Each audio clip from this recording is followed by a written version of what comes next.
Bonjour à toutes et bonjour à tous. Aujourd'hui, je vais vous parler des fonctions du packaging. Ne perdons pas de temps et commençons par poser les bases. Le packaging désigne l'ensemble des techniques de conditionnement et d'emballage d'un produit, utilisées principalement pour mettre en valeur ce produit. Le packaging représente donc un enjeu majeur pour les marques qui souhaitent attirer de nouveaux clients. Le packaging des produits a une grande importance dans la stratégie marketing d'une marque. Il doit en effet servir à provoquer l'acte d'achat. La mise en forme de l'emballage est élaborée pour mettre en valeur le produit et séduire le client lorsqu'il va rencontrer le produit pour la première fois. Mais le packaging remplit avant tout des fonctions techniques. La première fonction d'un emballage est d'être un contenant. C'est un rôle évidemment indispensable pour les produits liquides ou semi-liquides, tels que les yogourts par exemple. Il est nécessaire d'adapter la taille du conditionnement aux quantités consommées. La deuxième fonction est de protéger le produit du froid, de la chaleur, de la lumière et des chocs. Il doit permettre de préserver la qualité du produit et d'assurer un parfait niveau d'hygiène autour du produit. Le packaging doit notamment faciliter le transport et le stockage du produit pour le producteur et le distributeur, mais aussi l'utilisation du produit par le consommateur. Il existe certaines contraintes physiques de production et de stockage des produits. Par exemple, les sirops pour enfants Sironimo ont été déréférencés par les distributeurs car les bouteilles en forme d'animaux biscornus étaient difficiles à stocker et à ranger dans les rayonnages.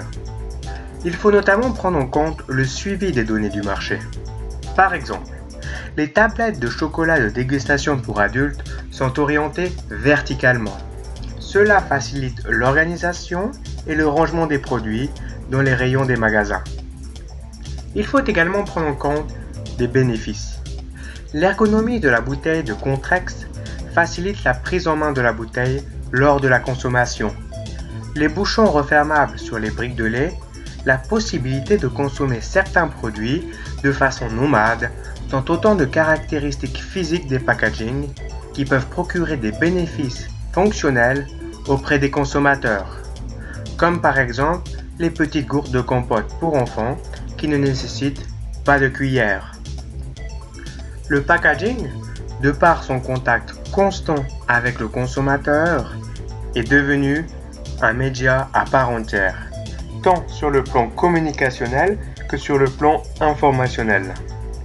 Le packaging a aujourd'hui une place centrale dans les stratégies marketing adoptées par les entreprises. Il peut déterminer la réussite ou l'échec d'un produit ou d'une marque. C'est dire l'importance que l'esthétisme du produit a pris chez le consommateur. Le design packaging doit donc contribuer à positionner clairement la fonction du produit, sa praticité, son attrait ainsi que son intérêt.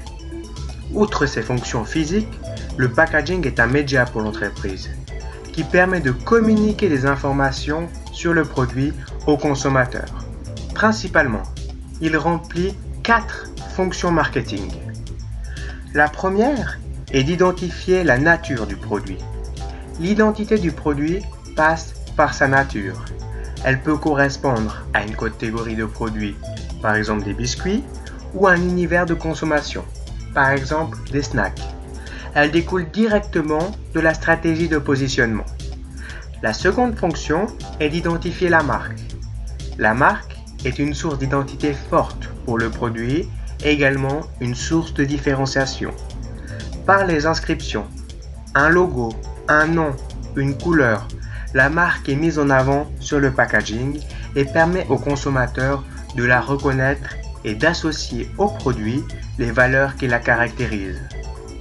Le packaging a notamment pour but de communiquer le positionnement. Haut de gamme, bas de gamme, jeune, santé, bio, etc.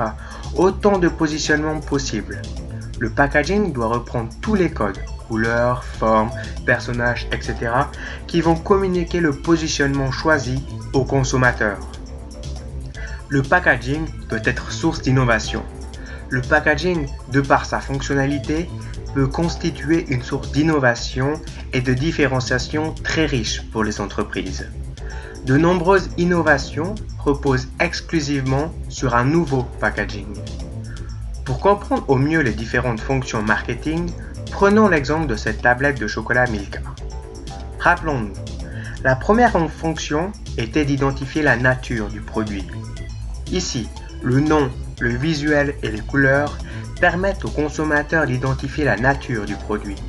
On voit que c'est du chocolat au lait, riche en lait, et le nom laisse entendre que c'est du chocolat fondant. La deuxième fonction était d'identifier la marque. Ici, on identifie la marque du produit par son nom écrit dessus, dans sa typographie qu'on lui connaît bien. Mais, même sans le nom, on reconnaîtrait la marque Milka pour la couleur violette de son emballage et par la présence de la vache, le logo de la marque et des montagnes. La troisième fonction était de communiquer le positionnement. Le produit se positionne comme un chocolat riche en lait et fondant. La vache, le logo de la marque, vient ici rappeler que Milka est une marque de chocolat au lait. La quatrième fonction était que le packaging soit source d'innovation. Le caractère innovant de ce produit ne repose pas sur sa composition puisque c'était la banale compote de pommes. Mais l'innovation vient de son emballage. Des petites gourdes pratiques que l'on peut refermer, emporter partout et qui permettent aux enfants de consommer leur compote sans cuillère. Voilà, j'espère que cette vidéo vous aura permis d'éclaircir les fonctions du packaging. Je vous remercie pour votre attention et reste bien sûr à disposition pour d'éventuelles questions ou commentaires en lien avec ma présentation de ce soir. À tout bientôt.